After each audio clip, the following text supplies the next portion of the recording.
நமக்கு துவித எண்கள் அப்படின்றது என்னன்னு தெரியாதானே? நம்ம எண்கள் அப்படின்னா தெரியும். நேர் எண்கள்னா என்னன்னு தெரியும். மறை எண்கள்னா என்னன்னு தெரியும். பூஜ்ஜியம் தெரியும். ஆனா துவித எண்கள் அப்படின்ற ஒரு விடயம் நமக்கு ஒரு புழக்கம் இல்லாத ஒரு விடயம். அந்த துவித எண்கள் தான் என்னன்றத நம்ம இன்னைக்கு டீட்டெயிலா பார்க்க போறோம். துவித எண்கள்னா என்னன்னா, நம்ம சாதாரணமா எழுதக்கூடிய இலக்கங்கள் இருக்குதானே? 1ல ஆரம்பித்து அப்படியே எழுதி கொண்டு போவோம். 1, 2, 3, 4, 5, 6, 7, 8, 9 இதுவரைக்கும் தான் நமக்கு 0ல ஆரம்பித்து 9 வரைக்கும் தான் இலக்கங்கள் இருக்கிறது. அதுக்கு மேலதிகமா வரப்போற எல்லா இலக்கங்களுமே ஏதாவது இதுல இருக்கிற ஏதாவது ஒரு இலக்கத்தினுடைய என்னவா இருக்கும்?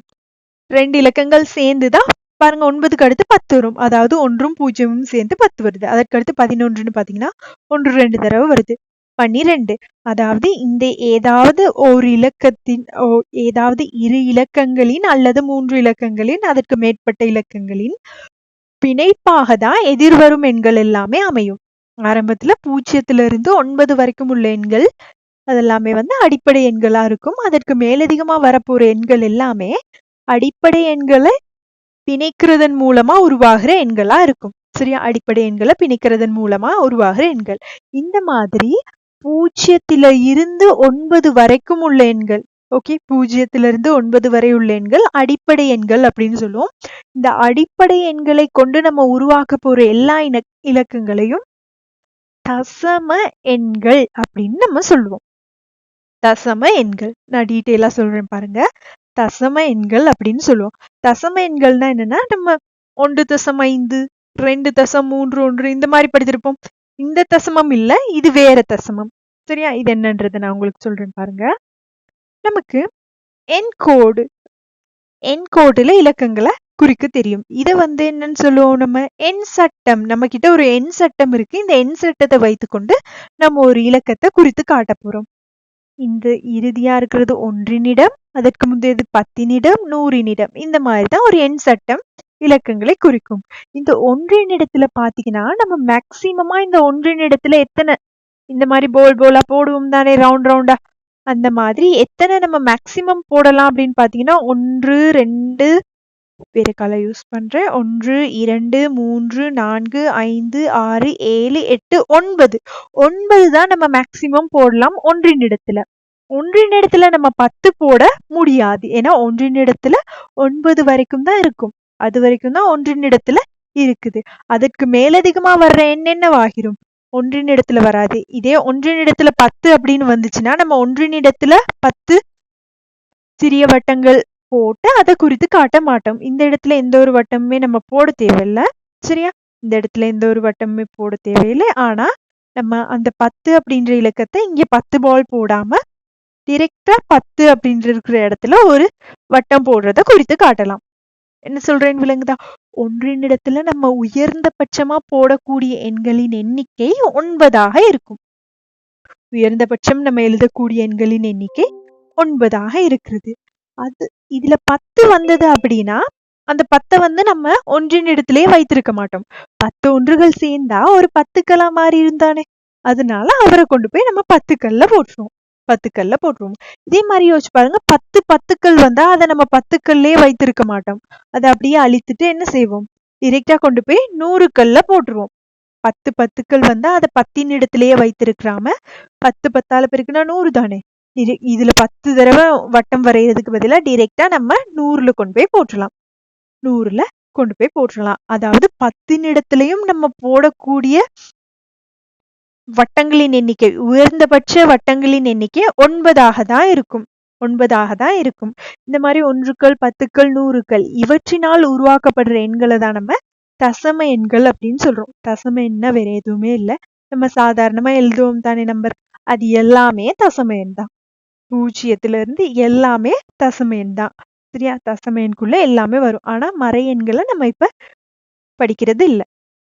நேரெண்களும் 0ம், அது 0ம் அதற்கு மேற்பட்ட எல்லா எண்களையும் தசம எண்கள் அப்படின்னு சொல்லுவோம். ஏன்னா அந்த எல்லா எண்களையும் நம்ம எண்கோட்டுல குறித்து காட்ட முடியும் தானே. எண்கோட்டுல அந்த எல்லா எண்களையுமே குறித்து காட்ட முடியும். அதனாலதான் நம்ம அவற்றை தசம எண்கள் அப்படின்னு சொல்றோம். உங்களுக்கு இங்க புதியதான ஒரே விடயம் இந்த டேர்ம் எப்படி இந்த தசம எண்கள்ன்ற டேர்ம் வந்தது அதை மட்டும் விளங்கிக் கொள்ளணும். மத்தபடி இது எல்லாமே நமக்கு தெரியும். ஆரம்பத்துல அடிப்படை எண்கள்னா என்னன்றதை பார்த்தோம். 0 to 9 இவைதான் அடிப்படை. இதனை வைத்துக்கொண்டு இவற்றை 1 2 3 பிணைக்கும் போதுதான் அடுத்தடுத்து வரக்கூடிய எண்களின் எண்ணிக்கை வரப்போகுது. அந்த மாதிரி தசம எண்கள்னா என்னன்னு தெரியும். 0, 0 கூடிய அனைத்து எண்களையும் தசம எண்கள்னு சொல்லுவோம். தசம எண்களை நம்ம இந்த மாதிரி 1கள் 10கள் 100கள் அடங்கிய எண் சட்டத்தில் குறித்து காட்டப்பட முடியும். இதில் தொடர்ச்சியா பார்ப்போம். இப்ப நமக்கு தசம எண்கள்னா என்னன்னு தெரியும் தானே. இந்த மாதிரி 1கள் 10கள் 100கள் அடங்கிய ஒரு எண் கோட்டுல நம்ம எண் சட்டத்துல குறித்து காட்ட முடியும் ஆக இருந்தா அவற்றை நம்ம தசம எண்கள் அப்படின்னு சொல்லுவோம். சரியா? தசம எண்கள். இதுல இருந்தே நான் உங்களுக்கு துவித எண்களை சொல்லித்தரேன். சரியா? இதுல இருந்து நம்ம துவித எண்கள்னா என்னன்றதை பார்ப்போம். இப்ப நமக்கு தசம எண்ணா என்னன்றது கிளியர் தானே.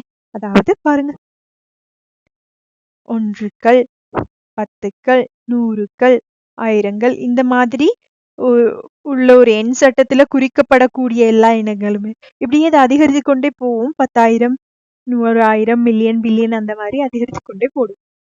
இந்த மாதிரி இதுல குறிக்கக்கூடிய எண்களை நம்ம தசம எண்கள்னு சொல்லுவோம். துவித எண்கள்னா என்னன்னா இதே மாதிரிதான். சரியா? இதே மாதிரிதான். ஆனா ஒரு குட்டி வித்தியாசம் என்னன்றதை பார்ப்போம்.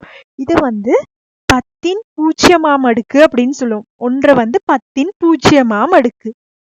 அந்த மாதிரி 10 10ன் 1ஆம் அடுக்கு. 10ன் 1ஆம் அடுக்கு முதலாம் அடுக்கு. அடுத்து 100 10ன் 2ஆம் அடுக்கு. 1000 10ன் 3ஆம் அடுக்கு. 1000 10ன் 3ஆம் அடுக்கு. இதை நீங்க கன்ஃபியூஸ் பண்ணிக்காங்க, அது அப்படியே இருக்கட்டும். துவித எண்கள்னா என்னன்னு பாத்தீங்கன்னா, துவிதம் அப்படின்றது 2ஐ குறிக்கும். துவிச்சக்கர வண்டி அப்படின்னு சொல்லுவாங்க. 2 சக்கரங்களை கொண்ட வண்டி தான் துவிச்சக்கர வண்டி. இந்த மாதிரி துவித எண்கள் என்ன அப்படின்னு பாத்தீங்கன்னா, அதுல அடி இங்க பாருங்க, தசம எண்கள்ல தசமம்னா என்னது? தசமம் அப்படின்றது 10ஐ குறிக்கும். இதுதான் தசம எண்கள். ஆகவே இதனை நம்ம எண் சட்டத்தில் குறிக்கும் போது அதனுடைய அடிகள் எல்லாமே 10 சார்ந்ததா இருக்கும். 10ன் 0ஆம் அடுக்கு, 10ன் முதலாம் அடுக்கு, 10ன் 2ஆம் அடுக்கு. அந்த மாதிரி துவித எண்களை நம்ம எண் சட்டத்துல குறிக்கும் போது என்ன நடக்கும் அப்படின்னு பாத்தீங்கன்னா, அதனுடைய அடிகள் எல்லாமே 2 சார்ந்ததா இருக்கும். துவிதம் அப்படின்றது 2 தானே குறிக்குது. ஆகவே 2 சார்ந்ததா இருக்கும். இங்க 2ன் 0ஆம் அடுக்கு, 2ன் முதலாம் அடுக்கு, 2ன் 2ஆம் அடுக்கு. இந்த மாதிரி நம்ம இதை எக்ஸ்டெண்ட் பண்ணோம்னா நீட்டும் போது 2ன் 3ஆம் அடுக்கு, 2ன் 4ஆம் அடுக்கு அந்த மாதிரி வரும். அடுத்து சொல்ல போற விடயம் ரொம்ப முக்கியமானது. இதை கவனமா பார்த்துக்கொள்ளுங்க. இதுல 10ன் அடுக்குகளா தானே நம்ம தசம எண்களை எழுதுறோம். பாருங்க, 10ன் அடுக்குகளா தானே எழுதுறோம். அதனால இந்த இடத்துல நம்ம மேக்சிமம்னா உங்களுக்கு மேக்சிமமா நம்ம இதுல ஒவ்வொரு நிரல்லையும் எத்தனை இலக்கங்கள் பிரதியிடலாம் அப்படின்னு பாத்தீங்கன்னா 9 தான். 1 2 3 4 5 6 7 8 9. இதுல 10 பிரதியிட முடியாது. சரியா? மேக்சிமம் 9 தான். இதுல 10ன்னு வந்தா அது என்ன செய்வோம்? இது அவ்வளத்தையும் அழிச்சிட்டு அவரை கொண்டு இந்த இடத்துல போட்டுருவோம். அதே மாதிரிதான் இங்க 10 அப்படின்ற அடி இருக்கிறனால இங்க மேக்சிமமா நம்ம 9 வட்டங்கள் மட்டும்தான் குறிக்க முடியும். அதே மாதிரி இங்க அடி யாரா இருக்கிறாங்க? 2. இங்க 10 இருக்கிறனால நம்ம இங்க 9 வட்டங்கள் தான் குறிக்க முடியும். இந்த நிரல்ல மட்டும் இல்ல, எல்லா நிரல்லையுமே மேக்சிமம் நீங்க 9 வட்டங்கள் தான் குறிக்க முடியும். அதற்கு மேலதிகமா வந்தா அந்த 9 வட்டங்களையும் அழித்துட்டு அதற்கு முந்திய நிரல்ல கொண்டு போய் ஒரு டாட் வைத்துருவோம். சரியா? அந்த விடயம் நமக்கு தெரியும் தானே. துவித எண்கள்ல என்னன்னா 2 தானே இருக்கு அடி. பாருங்க, அடி எல்லாமே 2. அதனால இதுல நம்ம 2 மேக்சிமம் போட முடியாது. மேக்சிமம் இதுல எத்தனை போடலாம் அப்படின்னு பாத்தீங்கன்னா, ஒரே ஒரு பெருமானம் தான் போடலாம். 1 போடலாம் அல்லது போடாம இருக்கலாம். திரும்ப சொல்றேன் பாருங்க, இதுல 10 இருக்கிறனால மேக்சிமம் 9 போடலாம், 1 குறைவா. சரியா? 10ன் அடிகளா தானே தசம எண்கள் இருக்கு. அதனால 1 ஒரு பெருமானம் குறைவா அதை நம்ம ஒவ்வொரு நிரல்லையுமே குறித்து காட்ட முடியும். அதே மாதிரிதான் இங்க அடி 2ஆக இருக்கு. துவித எண்கள்ல அடி 2. அதனால ஒவ்வொரு நிரல்லையுமே நம்ம மேக்சிமம் 1 புள்ளி தான் போடலாம். மேக்சிமம் 1 புள்ளி அப்படின்ற மாதிரிதான்